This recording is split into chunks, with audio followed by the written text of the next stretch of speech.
We are here with Martin Juza, Magic the Gathering Hall of Famer. Only 40 people get to say they're a Hall of Famer, and you are one of them. So we're going to put one of the best Magic minds in the history of Magic together and figuring out if Yu-Gi-Oh cards are good or bad. Now, this is a crazy experiment because you've never even watched Yu-Gi-Oh in your life or played it in your life. What have you?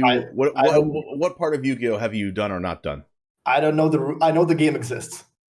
That's that's how far I go. I don't know the rules. I don't know the mechanics. I don't know how many cards you start in hand with, or whatever the rules are. I have no idea.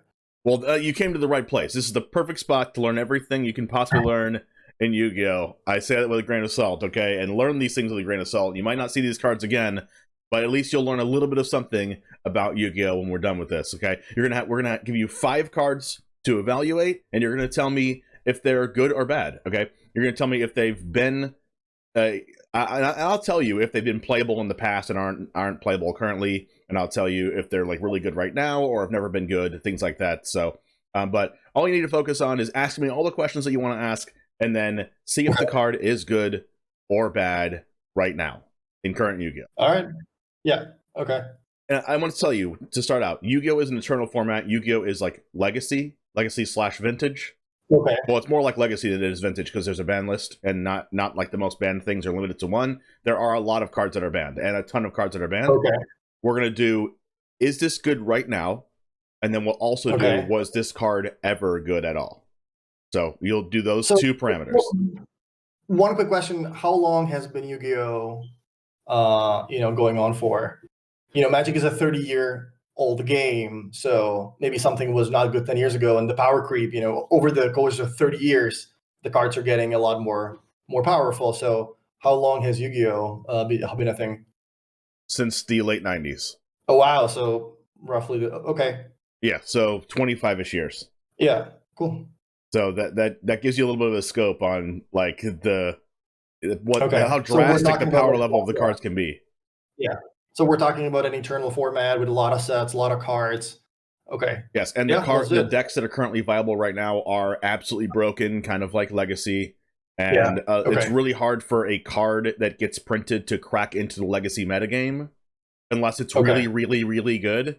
And so Konami, the people that make the Yu-Gi-Oh cards, they keep making cards that are really, really good in order to purposely crack the Legacy format and things like that. Yeah. So. Yeah, power creep. Yeah. Yes.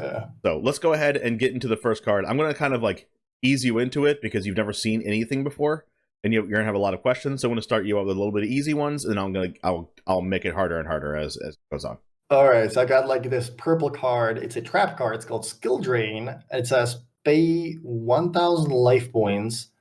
The effects of all face-up effect monsters are negated. I have absolutely no clue. So pay 1,000 life points. So how many life points do you start with? 8,000. 8,000? 8,000 life points. What's the cost of this card? Is just the life points, or do you also have to pay some kind of like mana or something else? That's a great question. There's no mana in Yu-Gi-Oh. Okay. So it's just the life points. You just play cards as you wish. You just use them, and for the most part, the cards will do a good job at limiting themselves and how many times you can play them and how many times you can resolve their abilities. But for a trap card, this is a purple card, so it is a trap card. As you see in the top right, it says trap card with a little infinity symbol next to it. Yeah. Not all trap cards have the infinity symbol. The infinity symbol means that it is a continuous trap card. It remains face up on the field after you play it, similar to like an artifact or an enchantment. It's kind of like an enchantment. But you need to set it face down on your field before you use it, and you can't use it on your own turn. You have to set it on your board. You have 5 monster zones and 5 spell and trap zones. You set it in one of your 5, you pass your turn, and then you can flip this at any point at instant speed on your opponent's turn, and you can do it in response to effects and things like that. But you cannot use it on your own turn. And the game is usually won with like some kind of monsters fighting and doing stuff, or is this like, in Magic you have these decks that kind of storm off, they play a bunch of spells, and then they win by doing something super powerful instead of attacking with creatures? Is Yu-Gi-Oh mostly about monsters attacking, or is Legacy Yu-Gi-Oh also people kind of using these like storm decks that are super powerful off the charts? If that's the case, then I probably wouldn't think that this would be very powerful. if it is more about monsters, fighting and having abilities, then I would guess that this at least used to be a decent card. Now, yeah, I'm not sure, but first tell me if it's a monsters fighting or if it's Right. I'm playing spells. And yeah. You were right about both of them. Monsters fighting is usually how the game ends, but there are a lot of how did you word it? There are a lot of combos like storming off type decks, but you eventually storm you eventually storm off until you fight your opponent to death and take away their reduce their life points from 8,000 to 0 is how you usually win the game. But you storm off before you do that, basically. But it leads to a monster killing you. To a monster killing you usually, but there are decks called FTK decks. They usually ban those. But that FTK means first turn kill, which means you can kind of storm off and burn them, kind of like with an Aether Flux Reservoir type effect. Okay. But those are usually get banned. Well, so if the game ends up with creatures usually like winning the game for you, I assume the creatures have like really good abilities. Correct. 1,000 life points. Yeah, I would guess that if the cards are overpowered, then having a card that continuously sits in play and just negates all the effects is probably at least decent. Final answer.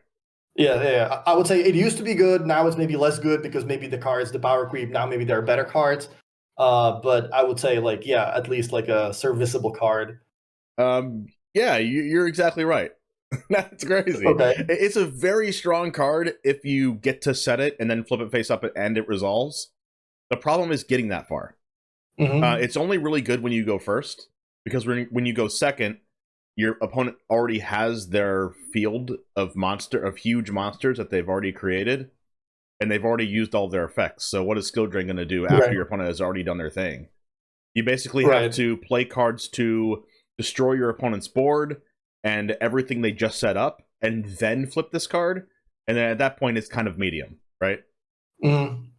Yeah, it sounds like Magic. If you go first, you have a big advantage. If you go second, yeah. Yes, you're learning how important it is to go first or second. It's even more important in Yu-Gi-Oh, though, because you do all of your stuff in one turn, unlike in Magic, where that one turn in Yu-Gi-Oh could mean like 8 turns worth of actions in Magic. Yeah. The more powerful the cards are, the better it is to go first and do all the crazy stuff first. Yeah. Right. Okay. Cool. I'm happy you got that one right first. Let's go on to the second card. Okay. We'll give you a monster card now. Okay.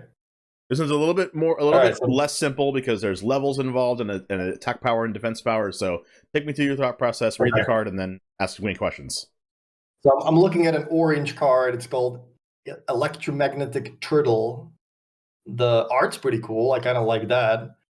It is attack 0 and defense 1800. Is that what I'm looking at? It is attack 0, defense 1800. Okay. Machine effect. During your opponent's battle phase, quick effect. You can banish this card from your graveyard. End the battle phase. You can only use this effect once per duel. So this is a monster. So how do you put this in play? Like how do you play this card? How does it get into play? That's a great question. That's the first step. You can normal summon 1 time per turn, similar to a land drop in Magic. You can do that once per turn, and additional cards say you can do other normal summons, just like there's an additional cards that say you can play additional lands, like Azusa, Lost But Seeking. Okay. But those are a little bit more rare. You only get 1 normal summon per turn. You can either put it face up on your field in attack position, or you can set it on your board face down to where your opponent won't know what it is in defense position. If it's in defense position, their defense value will matter. If your opponent has a monster with more attack than its defense and they attack it, it will go to the graveyard. If it's in attack mode, or if it has the same amount of attack as defense, they'll bounce off each other, similar to like a 2/3/4s attacking into each other. Okay. If it's in attack position and it gets attacked, Yugioh has automatic trample, basically. That if I attack this with a 1500 attack monster and this is an attack position, you will take 1500 life points, whatever the difference is. That's why Electromagnetic Turtle will never be in attack position. Not usually, unless something's going really wrong. You can only normal summon once per turn. Yeah. If the monster is level 4 or lower, and the balls in the top right hand corner are the levels. You can do that without sacrificing any creatures, without doing anything. You just get it once per turn. You can normal summon it, and that's if it's level 1, 2, 3, or 4. If it's level 5 or 6, you have to tribute a monster, one monster, to normal summon it. Basically, it's like sacrifice a monster. And if it's level 7 or higher, you have to sacrifice 2 monsters to normal summon the card. Okay. How easy it is to get cards in the graveyard? Like in Magic, you have cards like Faithless Looting or Frantic Surge that like allow you to draw more cards and then put cards in the graveyard. And then in these combo decks, you can very often effectively use the cards in the graveyard. So how easy is that to do in Yu-Gi-Oh? It's trivially easy. Okay, so that answer alone, I would assume that using this from my graveyard, essentially for free, I guess, to end the battle phase, which I assume is like the combat phase or whatever. Yes. That sort of seems to me like we call it the time walk effect. Like, yeah, you can't attack me. I don't know how easy it is to win, through other avenues, but since you mentioned that it usually ends with monsters killing you, I would assume that this card is very strong because it effectively is able to sort of grant you an extra turn. Like you can live one more turn thanks to using this from the graveyard and denying them their battle phase, which I assume is how you get attacked. But yes, there's phases in Yu-Gi-Oh! Exactly like there's phases in Magic. In Magic, there's untap, upkeep, draw, main phase 1, combat phase, main phase 2, and then end step. In Yu-Gi-Oh! There's a draw phase and then standby phase, which is kind of like the upkeep, but they're swapped. And then main phase 1, battle phase, main phase 2, end phase. So if I end your battle phase, can you attack me, or no? You can't. Okay, so yeah, then that's my answer. Yeah, I would expect this card to be very strong. Right, you expect to be strong right now. Yeah, still, yeah. Okay. It's still a card that is effectively going to buy me an extra turn by using it from the graveyard. So if there are cards like Faithless Looting, I'm going to be able to turn this into more value, like maybe put more cards in my hand by discarding this and then using it from my graveyard to buy myself more time. Okay. Since there are cards, since there's no cost to cards like that, everything costs no mana, and all the cards are so powerful. Drawing cards in Yu-Gi-Oh! Is much, much more broken than drawing cards in Magic is. Because all the cards you draw are just absolutely super powerful. So if you can take a chance to draw any cards, it's really, really good. So there's no cards. If there was a card that was printed that was Faithless Looting, like literally just draw 2 cards, discard 2 in Yu-Gi-Oh! It would be banned, I'm pretty sure. There's already a card called Graceful Charity that's draw 3 cards, discard 2, and that's banned. It's been banned for like years and years and years and years. So there's no effects like that, but there are different combos and things like that allow you to put basically almost any card you want to put in your graveyard as long as you play the right effects of monsters.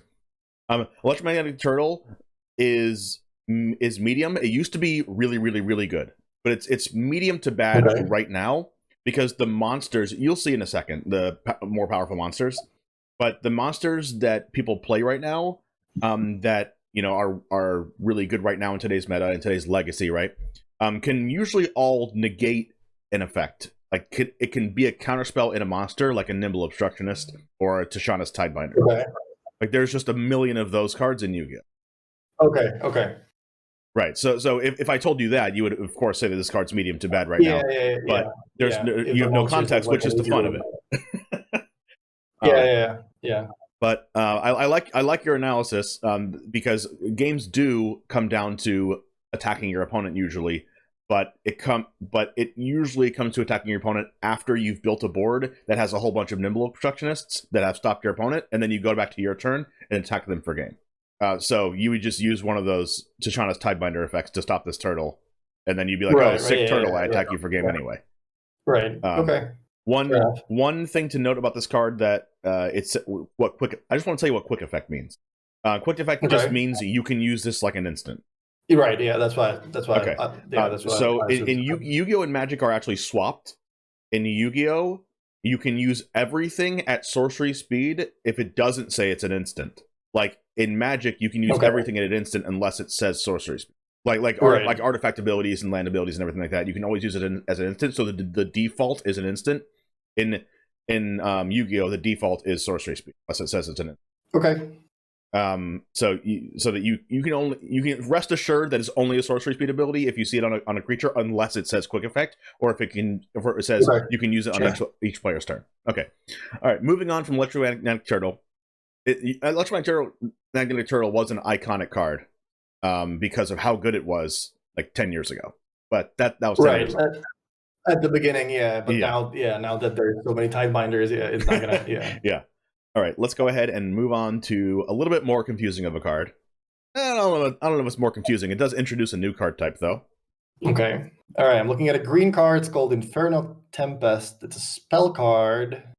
When you take 3,000 or more battle damage from one attack, you can activate this card, remove all monsters in each player's deck and graveyard from play. When you take 3,000 or more battle damage from one attack. Okay, so my question is going to be, how often, since it's you're telling me that a lot of cards, broken decks, is my understanding correct when I assume that mostly you're just going to die in one attack, rather than, hey, here you take 1,500, next turn you take 2K, then you take 1,500, and it's going to take a while. I would assume from what you told me that the game ends with one big attack. Usually, it's like one or two if you're playing a control deck. Okay, because in that case, I would assume that this isn't really all that relevant, because if I'm already dead, I'm not going to be able to play this card. If I already took 8K, then I'm not going to be able to play this. Also, it says 1996 on the bottom, so given that, it's one of the first cards. You're using other context. But that just confirms what I'm thinking, that this is probably not too great. It just seems like something like in Magic, like, hey, if you took 5 damage this turn, then you can draw 2 cards or something. That sounds like I have to be losing to do something. But if I'm losing really badly, then I'm not even going to be able to use my card. So I would assume that this card is just not very good. That was spot on analysis. If you're losing really badly, you can't use it anyway. And if you're losing a little bit, this might as well just be a different card. Like, if you're losing a little bit, you might as well have a card that doesn't do this, especially when it's that conditional, right? Something that helps you not lose, instead of like, hey, if you're losing, it's going to be... Here's this to help you out. I mean, people did play this card in a competitive deck at one point, and it was funny. It was like it was called Grenmaju, which which is a creature in a deck that gets more powerful for the amount of cards that your opponent has banished as exiled. So it basically supercharges their deck if like 30 cards of your opponents are exiled, or your own are exiled too. So they played this, but it's always been like a little bit of a meme. And here comes the comment saying that my Infernal Tempest is not a meme. What are you talking about? Here they come. I see them coming already. But this card is exactly what you said. The little lightning bolt next to where it says spell card, just so you know, it means it's a quick play spell, which means just like a quick effect, you can use this at instant speed from your hand on your own turn. But on your opponent's turn, you cannot use it at instant speed from your hand. You can only use it at instant speed if you set it first, like Skill Drain. Okay. You have to set it. You have to set it on your board first, and then use it at instant speed on your opponent's turn. So you can do that with this, or it's just an instant from your hand. Just wanted to tell you that. Okay. Moving on to the next card. We have 2 more cards, and they're going to get continually more. I don't want to say confusing. But complex. Okay. Oh wow, that's a lot of text. Looks like a Magic card from 2023. So I'm looking at a red black-luster soldier, Envoy of the Beginning. Warrior effect cannot be normal summoned or set. Must first be special summoned from your hand by banishing 1 light and 1 dark monster from your graveyard. Once per turn, you can activate one of these effects. Target monster on the battlefield, banish that card face up. This cannot attack the turn you activate this effect.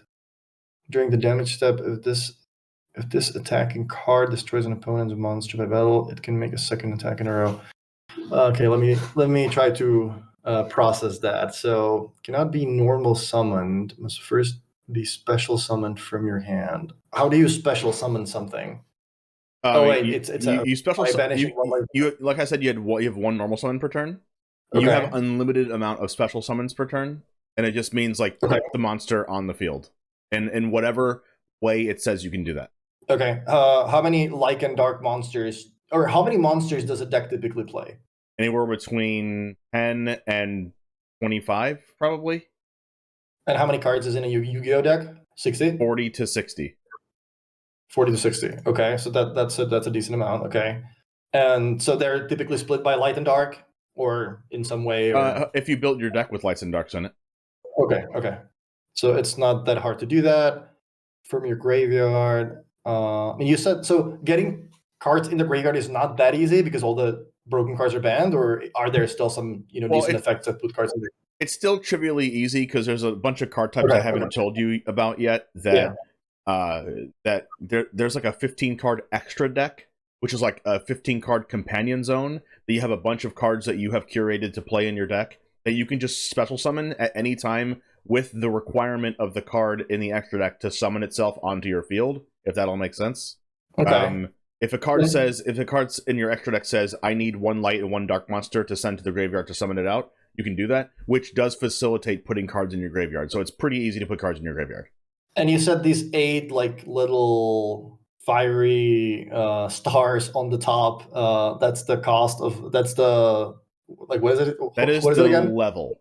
The level. So I can only do that like on my 8th turn, or. No, actually, you can. The level of Blackluster Soldier or anything matters if you can normal summon it.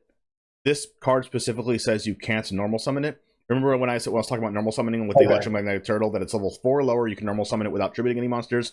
If it's level 5 or 6, you have to tribute one monster to normal summon it. If it's level 7 or higher, so this one's level 8, you'd have to tribute 2 monsters to normal summon it. It happens that this card says it cannot be normal summoned. Okay, once per turn. And 1 monster on the battlefield. So this looks to me like, one of the early dragons in Magic that used to be really powerful and has a lot of attack. It's very expensive. But now that you mentioned, previously that there are a lot of cards that have these like, hey, I'm going to stifle your effect of your card. I'm going to assume that since this is a card mostly going to be used for its abilities, that if now there is a lot of, Tishana Spellbinders kinds of cards, then this is probably not all that great anymore. Target 1 monster, banish it face up. This card can attack the turn you activate this. During the step, if this monster.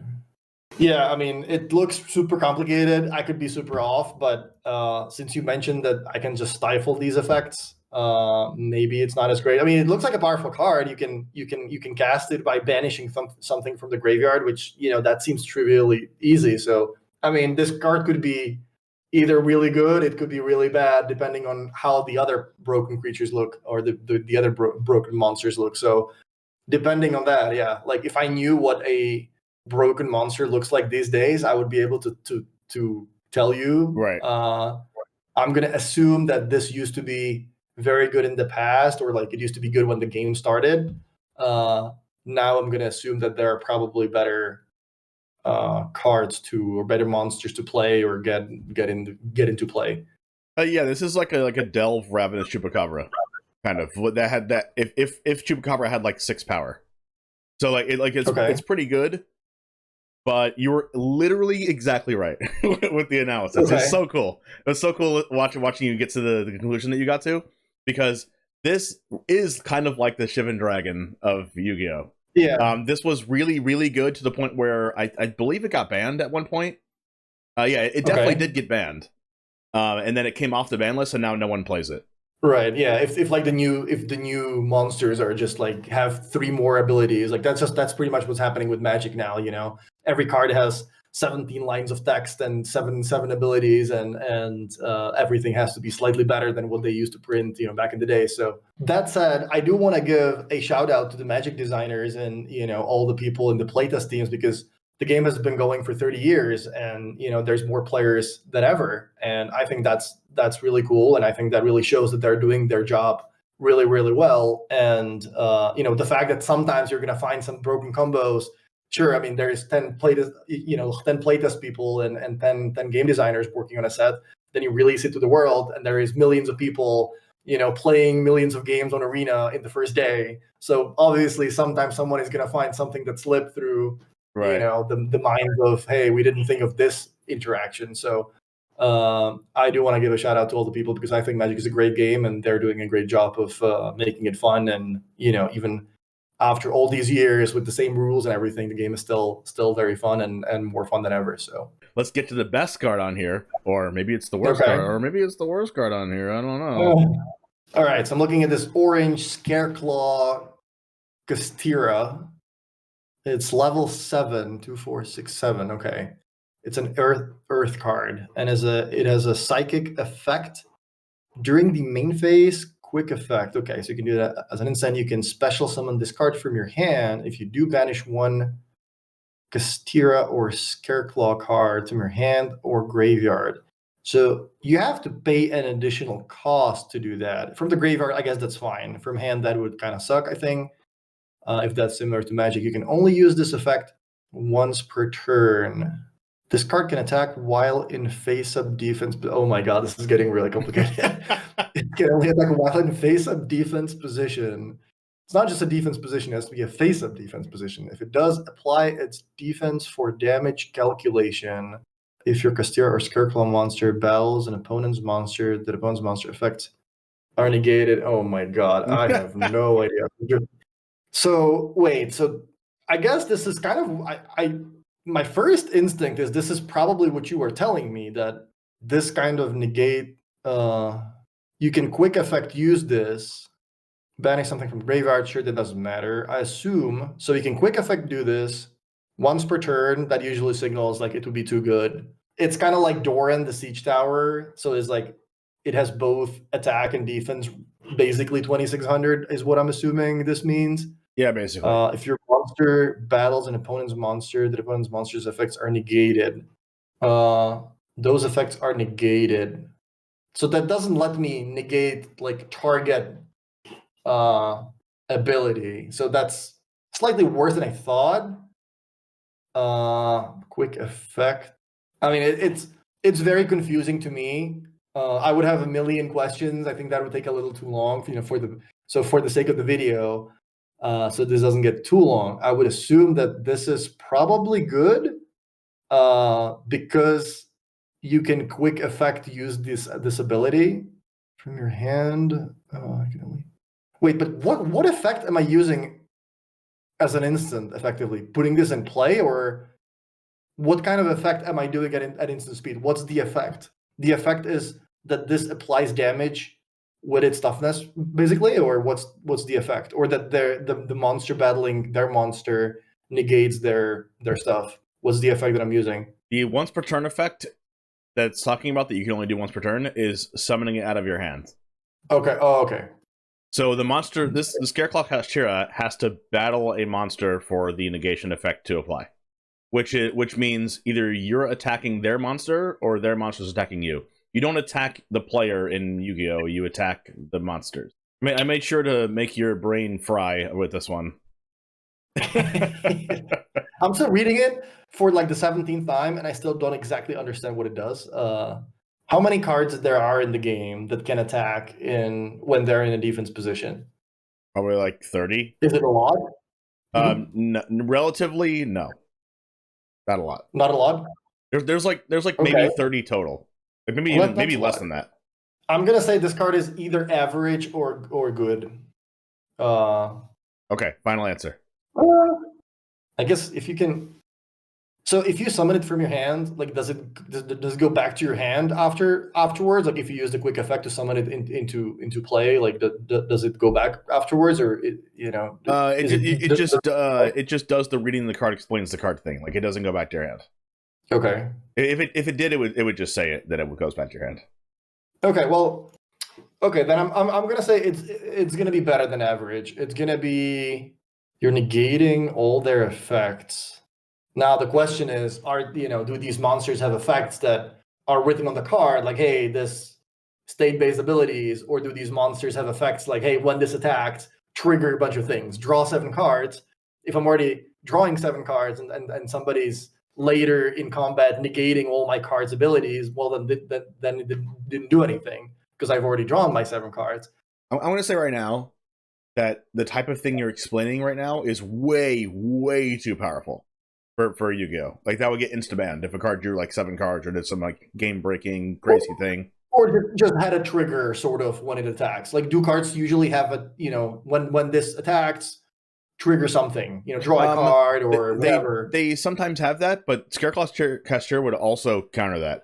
Oh, that would also counter that? Yeah. Oh, well, okay, then if it countered, okay, then in that case, I believe this card is strong. If I thought it would only attack phase, you choose your attackers, then they do their triggers, as in like, hey, this attacks you draw a card, or this attacks you do something else, and then they kind of see each other, and then this would negate whatever's written on their card, as in like, hey, when this battles something else, it has plus 1,000 attack. This would negate that. Yeah. Scareclaw's Cashier would stop that.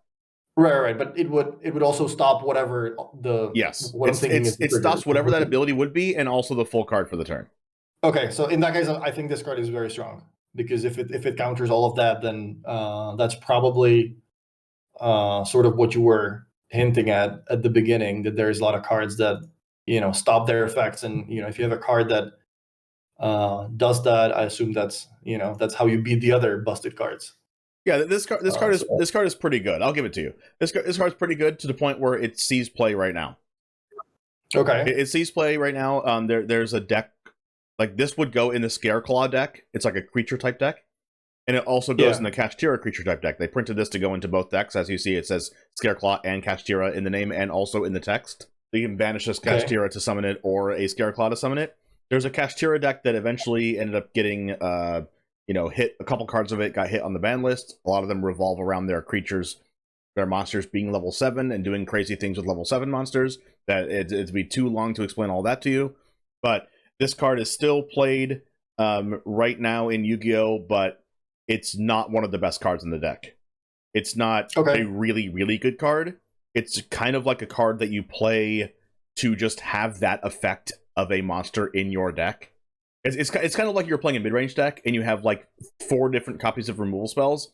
Like, you have 2 Go for the Throats, you have 2 Get Lost, you have 2 Annoyed with Affliction, and this is like your 1 copy of Terra Sunder in the main deck, basically. Yeah, it's like a utility card that sometimes exactly. And a lot of cards in Yu-Gi-Oh are searchable. There's a bunch of demonic tutors in Yu-Gi-Oh, and you just search up your 1 copy of your toolbox, negate their thing when you attack. You summon it, you negate their thing, and then you go on with your play and try to pick apart their board, what they set up last time.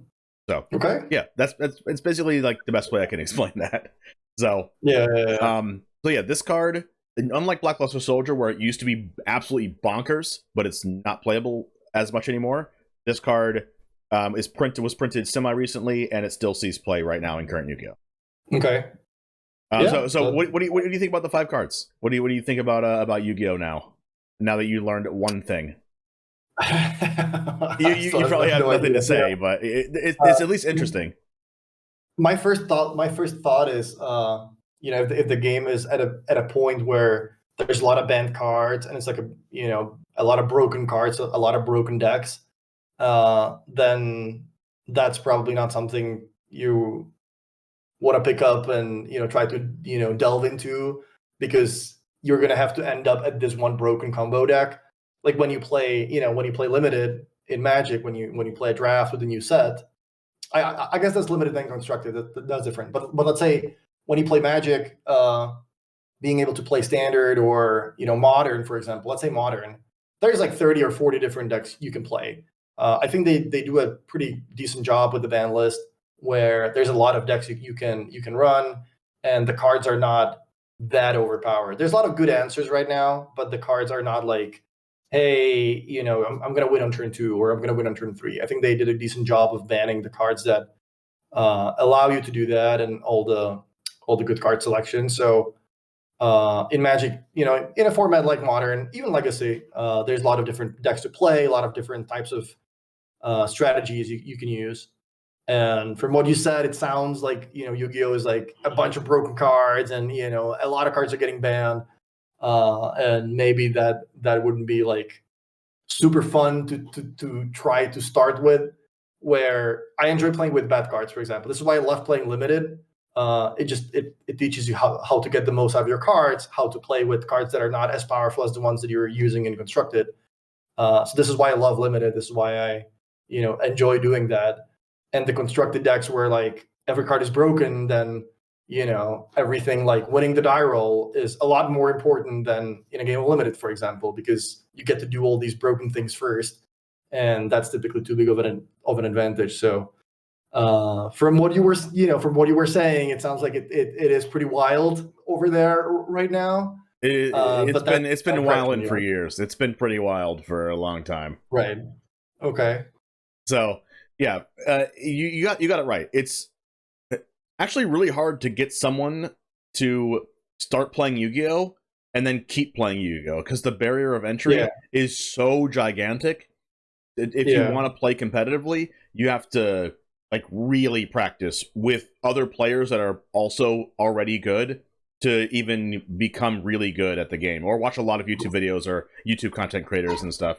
You know, play Yu-Gi-Oh at a better level than you, at a more advanced level than you. But it's really a really hard game to get into, unlike limited, where you can just play and you can read the cards and you can like kind of navigate that a little bit easier than it would be getting into like a legacy based format like Yu-Gi-Oh is. Yeah, at least like when you lose in limited, it's not like, you know, super horribly. Like here, it sounds like I'm gonna build a deck and I'm gonna lose on turn one because my opponent's gonna, you know, do all these, you know, broken things you can do. That at least in Magic, at least you get to last a few more turns, and maybe you get to enjoy that a little bit more. Or you feel like you actually did something in the game. You know, if there is a lot of broken cards and a lot of busted effects, then that really just sounds like, you know, whoever's in the play is going to do all these crazy things, and I'm just going to be sitting there thinking, why am I here? You know? Yeah. If you just got into Yu-Gi-Oh and you just came to your first tournament and like you built your deck yourself and you don't know that much, you are going to get demolished. Yeah. You're gonna lose on turn 1 or 2 like every single game. It's not going to be fun. It's not going to be a fun experience. Yeah. Like at least in Magic, like, you know, it takes a while, then there's usually creatures attacking, or you have to work a little bit harder. You know, a deck like Living End, you have to put the creatures in the graveyard, cycle them, then get them back from the graveyard. There's a lot of cards that can fight, you know, their graveyard. They can exile their cards from the graveyard. So at least it like feels like there's a lot of work you have to do. But this sounds like, you know, it's just gonna play a bunch of broken cards and then it's GG on turn 1 or 2. That sounds pretty wild. Yeah. Anyways, if you guys liked Martin Juza being on the show, go ahead and let me know in the comments. Let me know if there's other cards that you want to see me give other content creators for Magic. Yu-Gi-Oh cards down there in the comments. Thank you for hanging out, and I will see you in the next one. See you later.